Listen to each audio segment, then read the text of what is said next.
Welcome to today's session of Public Economics. Today we'll be discussing about the principle of maximum social advantage. ಎಲ್ಲರಿಗೂ ಸ್ವಾಗತ.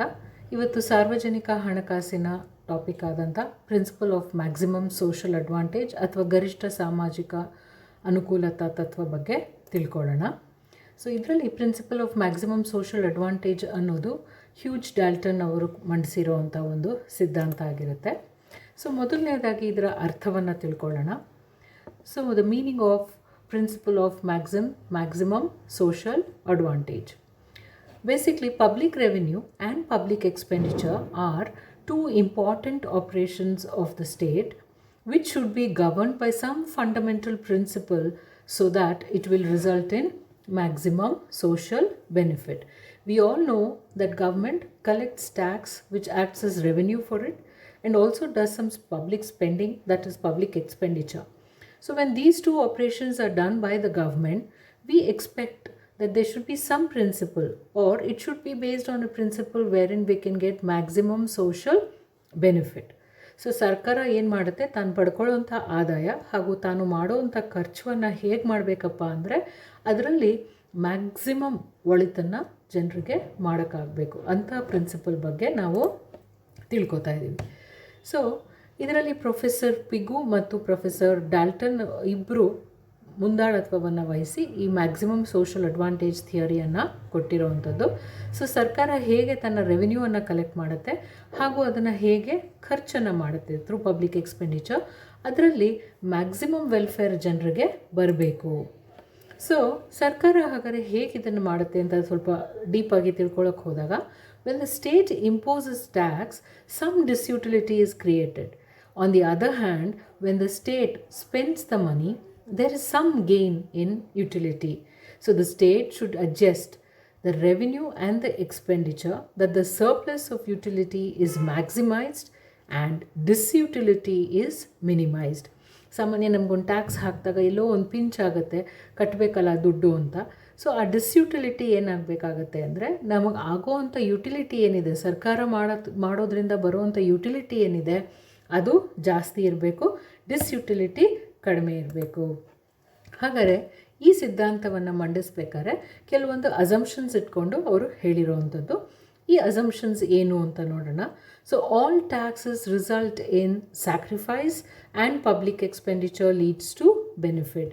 So ಇವ್ರ ಪ್ರಕಾರ ಇಲ್ಲಿ ಯಾವುದೇ tax ಹಾಕಿದ್ರೂ ಅದು ಒಂದು ಸ್ಯಾಕ್ರಿಫೈಸ್ ಆಗಿರುತ್ತೆ, ಮತ್ತು ನಾವು ಮಾಡುವಂಥ ಒಂದು ಪಬ್ಲಿಕ್ ಎಕ್ಸ್ಪೆಂಡಿಚರ್ ಏನಿದೆ, ಸರ್ಕಾರ ಮಾಡುವಂಥ ಖರ್ಚು ವೆಚ್ಚಗಳೇನಿದೆ ಅದು ಸಾಮಾನ್ಯವಾಗಿ ಲಾಭದಾಯಕವಾಗಿರುತ್ತೆ ಅಂತ ಹೇಳ್ತಾರೆ.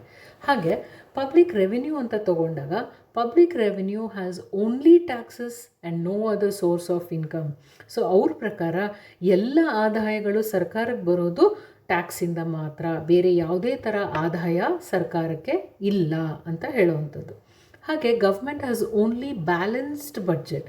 ಸರ್ಕಾರಕ್ಕೆ ಬರುವಂಥ ಬಡ್ಜೆಟ್ ಏನಿದೆ ಅದು ಸಾಮಾನ್ಯ ಬ್ಯಾಲೆನ್ಸ್ಡ್ ಆಗಿರುತ್ತೆ, ಅಂದರೆ ಆದಾಯ ಖರ್ಚಿನ ನಡುವೆ ಅಲ್ಲಿ ಸಮತೋಲನ ಇರುತ್ತೆ ಅಂತ ಒಂದು ಅಸಂಪ್ಷನ್ ಇಟ್ಕೋತಾರೆ.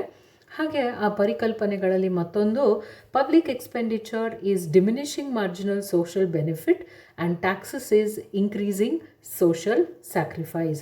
ಸೊ ನಾವು ಈ ಪಬ್ಲಿಕ್ ಎಕ್ಸ್ಪೆಂಡಿಚರ್ ಮತ್ತು ಟ್ಯಾಕ್ಸನ್ನು ಕಂಪೇರ್ ಮಾಡಿ ನೋಡಿದಾಗ, ಸರ್ಕಾರ ಮಾಡುವಂಥ ಖರ್ಚೇನಿದೆ ಅದು ಅದರಿಂದ ಮಾರ್ಜಿನಲ್ ಸೋಷಲ್ ಬೆನಿಫಿಟ್ ಏನಿದೆ ಅದು ಡಿಮಿನಿಷಿಂಗ್ ಆಗಿರುವಂಥದ್ದು, ಮತ್ತು ಟ್ಯಾಕ್ಸಸ್ ಏನಿದೆ ಅದು ಇನ್ಕ್ರೀಸಿಂಗ್ ಸೋಷಲ್ ಸ್ಯಾಕ್ರಿಫೈಸ್ ಅಂತ. ಸೊ ಇಲ್ಲಿ 3 ಪರಿಕಲ್ಪನೆಗಳಲ್ಲಿ ಫಂಡಮೆಂಟಲ್ ಪ್ರಿನ್ಸಿಪಲ್ಸನ್ನು ನಾವು ನೋಡ್ತೀವಿ. ಮೊದಲನೇದಾಗಿ, public expenditure should be up to a point where benefit derived from the last unit of money spent by the state is just equal to the sacrifices imposed in raising that unit of revenue. So public expenditure ಎಲ್ಲಿವರೆಗೂ, ಯಾವ ಪಾಯಿಂಟ್ವರೆಗೂ benefit ಆಗುತ್ತೋ ಅದೇ last unit of ಮನಿ ಸರ್ಕಾರ ಖರ್ಚು ಮಾಡಬೇಕು. Beyond that ಅಲ್ಲಿ loss ಇದೆ ಅಂದರೆ ನಿಲ್ಲಿಸ್ಬಿಡಬೇಕು. ಹಾಗೆ the resources of the state should be so distributed on different heads of expenditure that the marginal return of satisfaction from each of them is the same. So ಸರ್ಕಾರಕ್ಕೆ ಬರೋವಂಥ sources ಏನಿದೆ, ಸರ್ಕಾರಕ್ಕೆ ಬರೋವಂಥ ಆದಾಯದ sources ಏನಿದೆ ಅಥವಾ ಖರ್ಚುಗಳ ಬಗ್ಗೆ ನಾವು ಏನು ಹೇಳಿದ್ವಿ, ಆ ಡಿಸ್ಟ್ರಿಬ್ಯೂಷನ್ ಏನಿದೆ, ಅದರಿಂದ ಸಿಗೋವಂಥ ತೃಪ್ತಿ ಏನಿದೆ, ಮಾರ್ಜಿನಲ್ ರಿಟರ್ನ್ ಆಫ್ ಸ್ಯಾಟಿಸ್ಫ್ಯಾಕ್ಷನ್ ಅಂತ ಏನು ಹೇಳ್ತೀವಿ, ಅದು ಒಂದೊಂದರಿಂದನೂ ಸಮವಾಗಿರಬೇಕು. It should be the same. The taxes should be so distributed that the marginal utility of the money paying in taxation is equal to all the taxpayers. So ಟ್ಯಾಕ್ಸನ್ನು ನಾವು ಹೇಗೆ distribute ಮಾಡಬೇಕು ಅಂದರೆ, ಅದರಿಂದ ಸಿಗೋವಂಥ marginal utility of money pain ಏನಿದೆ, ನಾವು ದುಡ್ಡು ಕೊಡಬೇಕಾದ್ರೆ ಒಂದು ಪಿಂಚ್ ಅಂತ ಏನು ನಮ್ಗೆ ಆಗ್ತಾ ಇದೆ, ಅದು ಈಕ್ವಲ್ ಆಗಿ ಎಲ್ಲ ಟ್ಯಾಕ್ಸ್ ಪೇಯರ್ಸ್ಗೂ ಹಂಚಿಕೆ ಆಗಬೇಕು. ಹಾಗೆ ಇದು ಹೇಗೆ ವರ್ಕ್ ಆಗುತ್ತೆ ಅಥವಾ ಫಂಕ್ಷನ್ ಮಾಡುತ್ತೆ ಅಂತ ನಾವು ನೋಡಿದಾಗ, the principle of maximum social advantage implies that public expenditure is subject to diminishing marginal social benefits and taxes are subject to increasing marginal social costs. Thus, an equilibrium is reached when social advantage is maximized, and that is the marginal social benefit of expenditure is equal to marginal social sacrifice. So ಈ principal ನಮ್ಗೆ ಏನು ಹೇಳ್ಕೊಡ್ತಾ ಇದೆ ಅಂದರೆ, ಈ social benefits ಮತ್ತು taxes ಮತ್ತು ನಾವು ಮಾಡ್ತಾ ಇರೋವಂಥ ಖರ್ಚು ಆದಾಯದ ಬಗ್ಗೆ ನಾವು ಏನು ಡಿಸ್ಕಸ್ ಮಾಡ್ತಾ ಇದ್ವೋ, ಆ ಈಕ್ವಿಲಿಬ್ರಿಯಮ್ ಸಮತೋಲನ ಏನು ನಾವು ರೀಚ್ ಆಗುತ್ತೆ ಅಂತ ಹೇಳ್ತೀವಲ್ಲ, ಆ ಈಕ್ವಿಲಿಬ್ರಿಯಮ್ ಪಾಯಿಂಟ್ ರೀಚ್ ಆಗೋದು ಯಾವಾಗ ಅಥವಾ ಮ್ಯಾಕ್ಸಿಮೈಸ್ ಆಗೋದು ಯಾವಾಗ ಅಂದಾಗ, ನಮ್ಮ ಮಾರ್ಜಿನಲ್ ಸೋಷಲ್ ಬೆನಿಫಿಟ್ ಏನಿದೆ ಅದು is equal to marginal social sacrifice. ಎರಡೂ ಸಮವಾಗಿ ಬಂದಾಗ ಅಲ್ಲಿ ನಾವು ಈಕ್ವಿಲಿಬ್ರಿಯಮ್ ಪಾಯಿಂಟನ್ನು ನೋಡ್ತೀವಿ. ಇದನ್ನು ಒಂದು ಡಯಾಗ್ರಾಮ್ ಮೂಲಕ ನೋಡ್ತಾರೆ. ಅದರಲ್ಲಿ ನಾವು ಎಕ್ಸ್ ಮತ್ತು ವೈ ಆ್ಯಕ್ಸಸನ್ನು ತೊಗೊಂಡಿದ್ದೀವಿ. ಸೊ ವೈ ಆ್ಯಕ್ಸಸಲ್ಲಿ ವೈ ಆ್ಯಕ್ಸಸಲ್ಲಿ ಸ್ಯಾಕ್ರಿಫೈಸ್ ಮತ್ತು ಬೆನಿಫಿಟನ್ನು ತೋರಿಸ್ತೀವಿ. ಎಕ್ಸ್ ಆ್ಯಕ್ಸಸಲ್ಲಿ ನಾವು ರೆವೆನ್ಯೂ ಎಕ್ಸ್ಪೆಂಡಿಚರ್ಸನ್ನು ತೋರಿಸ್ತೀವಿ. ಇಲ್ಲಿ ನಮ್ಮ ಎರಡು ರೇಖೆಗಳೇನಿದೆ, ಈಗ ತಾನೇ ನಾವು ಏನು ಮಾರ್ಜಿನಲ್ ಸೋಷಲ್ ಸ್ಯಾಕ್ರಿಫೈಸ್ ಮತ್ತು ಮಾರ್ಜಿನಲ್ ಸೋಷಲ್ ಬೆನಿಫಿಟ್ ಅನ್ನೋಲ್ಲ, ಅದನ್ನು MSS ಮತ್ತು MSB ಮೂಲಕ ತೋರಿಸಿದ್ದೀವಿ. ಸೊ ಆ ಎರಡೂ ಟಚ್ ಆಗುವಂಥ ಒಂದು ಪಾಯಿಂಟ್ ಏನಿದೆ, ಈ ಪಾಯಿಂಟ್ ಅದು ಈಕ್ವಿಲಿಬ್ರಿಯಮ್ ಪಾಯಿಂಟ್ ಅಂತ ಹೇಳ್ತೀವಿ. ಸೊ ಹಾಗಾಗಿ ನಮ್ಮ ಡಯಾಗ್ರಮ್ಯಾಟಿಕ್ ರೆಪ್ರೆಸೆಂಟೇಷನು ಈ ರೀತಿಯಾಗಿರುತ್ತೆ.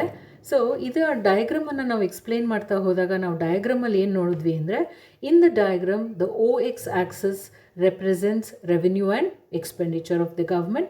OY axis represents the sacrifices and the benefits.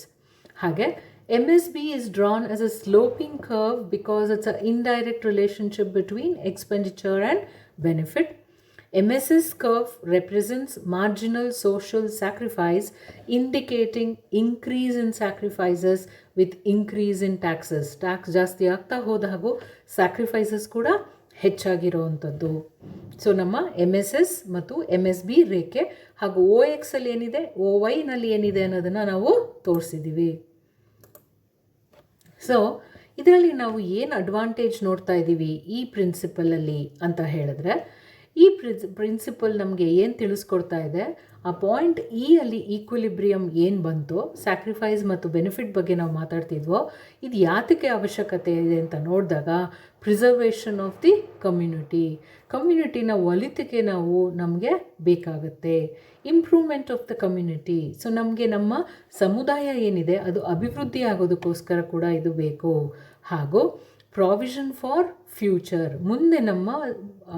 ಮುಂದಿನ ಪೀಳಿಗೆಗೆ ಹಾಗೂ ನಮ್ಮ ಫ್ಯೂಚರ್ ಜನ್ರೇಷನ್ಸ್ಗೆ ನಾವು ಇದನ್ನು ಬಳಸ್ಕೋಬೇಕಾಗುತ್ತೆ. ಮತ್ತು ಇಂಪ್ರೂವ್ಮೆಂಟ್ ಇನ್ ಡಿಸ್ಟ್ರಿಬ್ಯೂಷನ್, ಹಂಚಿಕೆ ಮಾಡೋದಕ್ಕೂ ಕೂಡ ಸಮತೋಲನದಲ್ಲಿ ಬ್ಯಾಲೆನ್ಸ್ಡಾಗಿ ಹಂಚಿಕೆ ಮಾಡೋದು ವೆರಿ ವೆರಿ ಇಂಪಾರ್ಟೆಂಟ್. ಹಾಗಾಗಿ ಸರ್ಕಾರ ಈ ಪ್ರಿನ್ಸಿಪಲ್ ಮೂಲಕ ಮಾಡ್ಬೋದು. ಮತ್ತು stability and full employment. So ಎಲ್ಲೋ ಒಂದು ಕಡೆ ಒಂದು ಸ್ಥಿರತೆ ತರೋಕ್ಕೆ, ಎಲ್ಲರಿಗೂ ಕೆಲಸ ಸಿಗೋ ಹಾಗೆ ಮಾಡೋಕ್ಕೋಸ್ಕರ ಏನು ಮಾಡಬೇಕಾಗತ್ತೆ, ನಾವು ಇದನ್ನು ಬಳಸ್ಕೋತೀವಿ. ಹಾಗೆ ಇದನ್ನು ನಾವು ನೋಡೋ ಅಂಥದ್ದು ನಮ್ಮ ಲಿಮಿಟೇಷನ್ಸಿಗೆ ಬಂದಾಗ, ಇದರಲ್ಲಿ ಎಲ್ಲೋ ಒಂದು ಕಡೆ ನಾವು ಏನು ನೋಡ್ತಾ ಇದ್ದೀವಿ, ಸಾಮಾನ್ಯವಾಗಿ ಇದು ನಮಗೆ ಲಿಮಿಟೇಷನ್ಸಲ್ಲಿ difficult to measure sacrifice and benefit. ಎಲ್ಲೋ ಒಂದು ಕಡೆ ನಾವು ತಕ್ಕಡಿ ಇಟ್ಕೊಂಡು ತೂಕ ಹಾಕೋದು ಕಷ್ಟ ಆಗುತ್ತೆ. ಹೌದಪ್ಪ, ಇಷ್ಟು ದುಡ್ಡು ಖರ್ಚು ಮಾಡೋದ್ರಿಂದ ನಮಗೆ ಸ್ಯಾಕ್ರಿಫೈಸ್ ಇದೆ ಅಥವಾ ಇಷ್ಟು ದುಡ್ಡು ಖರ್ಚು ಮಾಡೋದ್ರಿಂದ ಬೆನಿಫಿಟ್ ಇದೆ ಅಂತ ನಾವು ತಕ್ಕಡೀಲಿ ಅಳೆಯೋದು ತುಂಬ ಕಷ್ಟ ಆಗ್ತಾ ಇದೆ. ಹಾಗೆ it's a very micro problem. So ಎಲ್ಲೋ ಒಂದು ಕಡೆ ಇದು ಒಂದೊಂದು ಎಕಾನಮಿ ಅಥವಾ ಒಂದೊಂದು ಸ್ಟೇಟ್ ಅಥವಾ ಒಂದು ಪರ್ಟಿಕ್ಯುಲರ್ ಏರಿಯಾಗೆ ಇದು ಸೀಮಿತವಾಗೋ ಚಾನ್ಸಸ್ ಇರುತ್ತೆ. So it's a micro problem. ಹಾಗೂ ಇಲ್ಲಿ ಪಬ್ಲಿಕ್ ಬಾರೋಯಿನ್ ಬಗ್ಗೆ ನಾವು ಮಾತಾಡ್ತಾ ಇದ್ದೀವಿ. ಅಂದರೆ ಎಲ್ಲ ಸರ್ಕಾರದ ಸಾಲ, ಅದು ತೊಗೊಂಡಿರೋವಂಥ ಲೋನ್ಸ್ ಬಗ್ಗೆ ಇಲ್ಲಿ ಡಿಸ್ಕಸ್ ಮಾಡುವಂಥದ್ದು. ಮತ್ತು ಸೈಕ್ಲಿಕಲ್ ಮೆಷರ್ ಅಂತ ಹೇಳ್ತೀವಿ, ಇದು ಕೌಂಟ್ರ್ ಮಾಡುತ್ತೆ ಅಂತ. ಸೊ ಎಲ್ಲೋ ಒಂದು ಕಡೆ ಸೈಕಲ್ಸು, ನಾವು ಬಿಸ್ನೆಸ್ ಸೈಕಲ್ಸ್ ಓದಿರ್ತೀವಿ ಎಕನಾಮಿಕ್ಸಲ್ಲಿ, ಏರಿಳಿತಗಳ ಬಗ್ಗೆ ತಿಳ್ಕೊಂಡಿರ್ತೀವಿ. ಸೊ ಆ ಸೈಕಲನ್ನು ಕೌಂಟರ್ ಮಾಡೋದಕ್ಕೆ ಬಳಸೋವಂಥ ಒಂದು ಅಸ್ತ್ರದಲ್ಲಿ ನಾವು ಸಾಮಾನ್ಯವಾಗಿ ಈ principle of maximum social advantage ಬಂದಾಗ ಇದು ಆ ಲಿಮಿಟೇಷನ್ ಆಗೋವಂಥದ್ದು. ಸೊ ಎಲ್ಲೋ ಒಂದು ಕಡೆ ನಮಗೆ ಇದು ಪ್ರಾಬ್ಲಮ್ಸ್ ಆಗುತ್ತೆ. ಸೊ ನಮ್ಮ ಸಮ್ಮರಿ ನೋಡಿದಾಗ ನಾವು ಈ ಸೆಷನಲ್ಲಿ ಏನು ತಿಳ್ಕೊಂಡ್ವಿ ಅಂದರೆ, ನಮ್ಮ principle of maximum social advantage ಹೇಗೆ ನಾವು ಸರ್ಕಾರ ಮಾಡೋವಂಥ ಖರ್ಚುಗಳೇನಿದೆ ಮತ್ತು ತಾನು ತಗೊಳ್ಳೋವಂಥ ಆದಾಯ ಥ್ರೂ ಟ್ಯಾಕ್ಸಸ್ ಏನಿದೆ ಅದು ಯಾವ ರೀತಿಯಾಗಿರಬೇಕು ಅಂದರೆ ಅತಿ ಹೆಚ್ಚು ಸೋಷಲ್ ಬೆನಿಫಿಟ್ಟು ಸೊಸೈಟಿಗೆ ಕೊಡೋ ಹಾಗೆ ಇರಬೇಕು. ಸೊ ನಾವು ಅದನ್ನು MSB ಮತ್ತು MSS ಕರ್ವ್ಸ್ ಮೂಲಕ ಒಂದು ಡಯಾಗ್ರಮ್ಯಾಟಿಕ್ ರೆಪ್ರೆಸೆಂಟೇಷನಲ್ಲಿ ತೋರಿಸಿದ್ವಿ. ಸೊ ಆ ಪಾಯಿಂಟ್ ಏನಿತ್ತು, ಈಕ್ವಿಲಿಬ್ರಿಯಮ್ ಪಾಯಿಂಟ್ ಏನಿತ್ತು, ಆ ಪಾಯಿಂಟ್ ಆದ ನಂತರ ಇವನ್ ₹1 ಎಕ್ಸ್ಟ್ರಾ ಸರ್ಕಾರ ಖರ್ಚು ಮಾಡಿದ್ರು it doesn't give any benefit. So ಆ ಪಾಯಿಂಟಿಂದ ಬಿಯಾಂಡ್ ಹೋದಾಗ ಅಲ್ಲಿ ಈ ಸಿಸ್ಟಮ್ ವರ್ಕ್ ಆಗಲ್ಲ. ಸೊ ಆ ಪಾಯಿಂಟ್ಗೆ ನಿಲ್ಲಿಸಬೇಕು ಅನ್ನೋದನ್ನು ತಿಳ್ಕೊಂಡ್ವಿ through a diagrammatic representation. So hope I have explained the principle of maximum social advantage to you with a diagrammatic representation. So please go through this again. I hope you have enjoyed it as much as I have. Thank you so much. Thank you.